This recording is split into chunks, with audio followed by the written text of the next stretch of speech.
Hello guys, welcome to our YouTube channel top base. तो guys, आज के इस वीडियो में हम लोग डिस्कस करेंगे टॉप 50 एमसीक्यूज ऑन इकोनॉमिक्स। ये है पार्ट 2। इससे पहले हम लोगों ने पार्ट 1 बना चुका है। अगर वो वीडियो आप लोगों ने नहीं देखा है तो मैं रिक्वेस्ट करता हूँ कि वो वीडियो भी आप लोग देख लीजिएगा। ओके, उसका लिंक मैं डिस्क्रिप्शन में दे दूँगा और वहाँ से जाके देख लीजिएगा। ये जितने भी क्वेश्चन है 50 क्वेश्चन ये आपके प्रीवियस ईयर में पूछे गए हैं और आपके आने वाले एग्जाम्स के लिए भी काफ़ी ज़्यादा इंपॉर्टेंट है, बिकॉज प्रीवियस ईयर के क्वेश्चन बार बार रिपीट होते हैं एग्जाम्स में। तो ये काफ़ी ज़्यादा इंपॉर्टेंट है।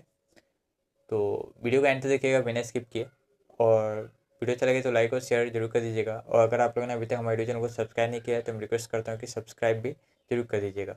तो चलिए स्टार्ट करते हैं।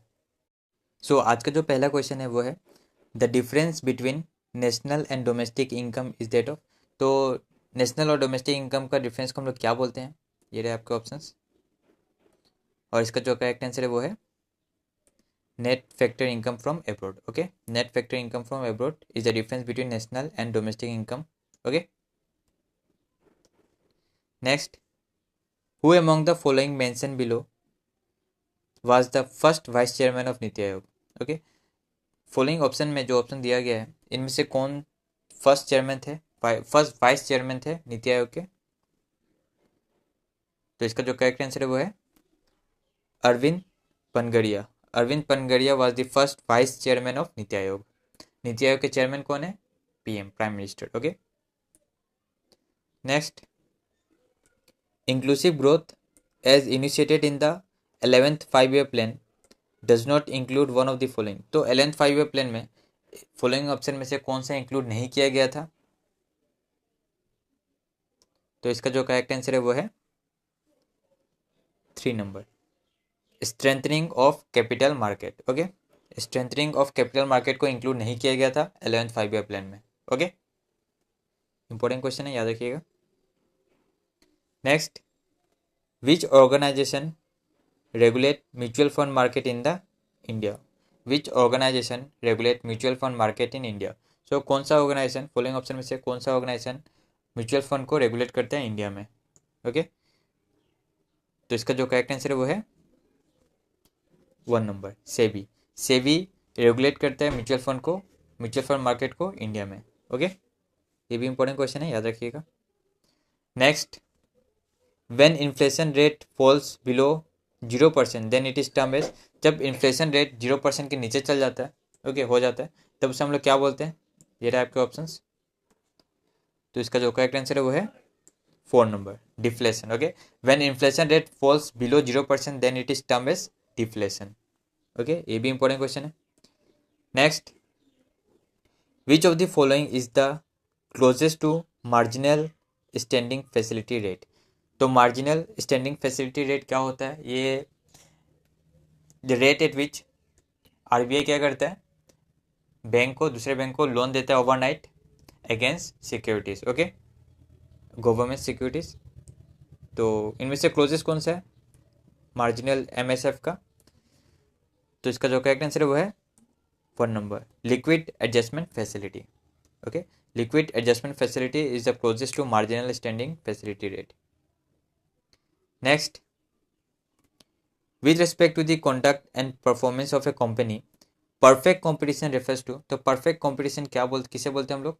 जहाँ पे कंपनी सेम बराबर बराबर का हो, ओके, सिमिलर प्रोडक्ट बेचता हो, उसे हम लोग क्या बोलते हैं? Perfect competition. तो इसका जो करेक्ट आंसर होगा वो होगा 3 number, many companies selling similar product with free entry. Okay, next, which among the following is a public sector bank? तो इनमें से कौन सा पब्लिक सेक्टर बैंक है? तो इसका जो करेक्ट आंसर है वो है 3 number, IDBI bank. Okay, IDBI bank क्या है? पब्लिक सेक्टर बैंक है। आईडीबीआई का full form industrial development bank of India. ठीक है, next, in the context of Niti आयोग what does T stand for in नीति? तो नीति आयोग में, नीति आयोग का फुल फॉर्म में टी का मतलब क्या होता है? It is transforming. Okay, NITI Aayog का फुल फॉर्म क्या होता है? National institution for transforming India. तो टी का यहाँ पे क्या मतलब हुआ? Transforming. Okay, next, currencies held by the public or by the bank are called? जो करेंसीज रखा जाता है पब्लिक और बैंक के द्वारा, तो उसे हम लोग क्या बोलते हैं? High powered money. क्या बोलते हैं हम लोग? High powered money. Okay, next, in which year new economic policy was announce in India? तो कौन सी ईयर में न्यू इकोनॉमिक पॉलिसी अनाउंस हुआ था इंडिया में? ये रहे आपका ऑप्शंस, और इसका जो करेक्ट आंसर है वो है 2 नंबर, 1991 में। ओके, 1991 में न्यू इकोनॉमिक पॉलिसी अनाउंस हुआ था इंडिया में। Okay, next, who coin the concept of paradox of the thrift? तो किसने कॉइन किया था पैराडॉक्स ऑफ द थ्रिफ्ट? ये रहे आपका ऑप्शंस, और इसका जो करेक्ट आंसर है वो है 3 number, John mannered Keynes. Next, the balance of payment of a country include, the balance of payment of a country include, तो बैलेंस ऑफ पेमेंट किसे बोलते हैं? इसका जो करेक्ट आंसर होगा 4 number, both current account and capital account, दोनों का current account और कैपिटल अकाउंट का सम को हम लोग क्या बोलते हैं? Balance of payment of a country. ठीक है, next, India adopted the 5 year plan from which country? तो इंडिया 5 ईयर प्लान किस कंट्री से एडोप्ट किया? ये आपको ऑप्शंस, और इसका जो करेक्ट आंसर है वो है 2 नंबर, यूएसएसआर। ओके, यूएसएसआर से इंडिया ने अडॉप्ट किया था 5 ईयर प्लान। इंपॉर्टेंट क्वेश्चन है, याद रखिएगा। Next, which among the following is not one of the 4 main factor of production? तो इनमें से कौन सा मेन फैक्टर ऑफ प्रोडक्शन नहीं है? तो इसका जो करेक्ट आंसर होगा वो होगा 3 नंबर, एक्सपेंडिचर। एक्सपेंडिचर कभी मेन फैक्टर ऑफ प्रोडक्शन नहीं होता है। Okay, next, which of this is not a public sector industries own by a government of India? तो इनमें से कौन सा पब्लिक सेक्टर इंडस्ट्रीज नहीं है? ये रहा आपके ऑप्शंस, और इसका जो करेक्ट आंसर है वो है 4 number, Hindustan Unilever. Hindustan Unilever public sector industries नहीं है, गवर्नमेंट के द्वारा नहीं ऑन किया गया है। Okay, next, national housing bank is a subsidiary of, तो नेशनल हाउसिंग बैंक क्या है, किसका सब्सिडरी है? 3 number, government of India, Bharat सरकार का। Okay,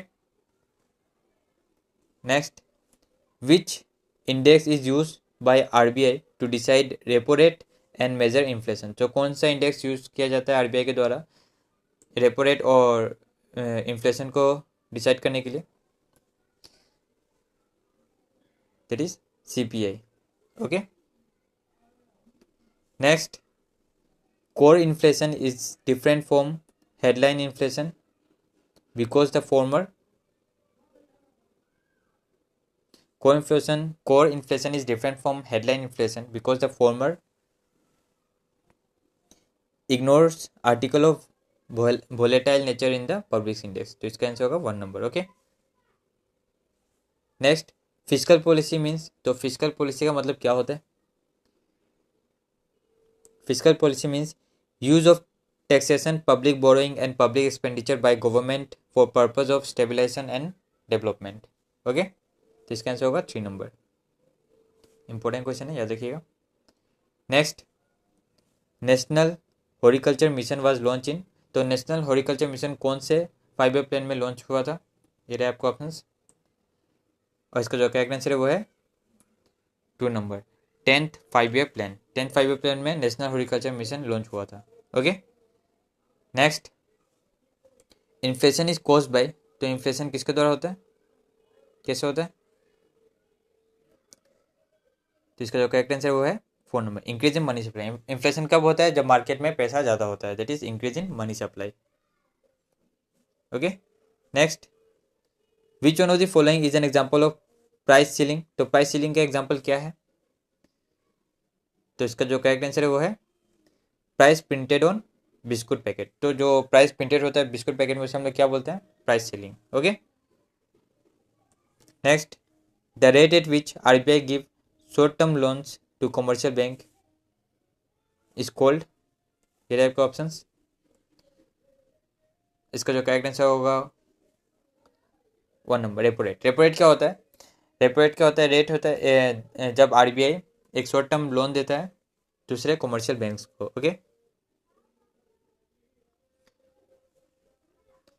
when was the budget formally introduce in India? तो बजट इंडिया में फॉर्मली कब इंट्रोड्यूस हुआ था? ये टाइप के ऑप्शंस, और इसका जो करेक्ट आंसर है वो है 1 नंबर 1860 में। Okay, next, which of the following are the instrument of monetary policy? जो कौन सा इंस्ट्रूमेंट है मॉनेटरी पॉलिसी का? रेपो रेट, बैंक रेट या CRR? तो इसका जो करेक्ट आंसर होगा वो होगा 4 number, all of the above. Okay, तो गाइस ये कुछ 50 क्वेश्चंस थे पार्ट 1 पार्ट 2 को मिला के। ये काफ़ी इंपॉर्टेंट है 50 क्वेश्चंस। तो इसका आप लोग प्रिंट आउट, इसका आप लोग नोट्स बना लीजिएगा, और वीडियो आपको अच्छा लगा हो तो लाइक कर दीजिएगा, शेयर कर दीजिएगा और सब्सक्राइब कर दीजिएगा हमारे यूट्यूब चैनल 24 को। Thank you.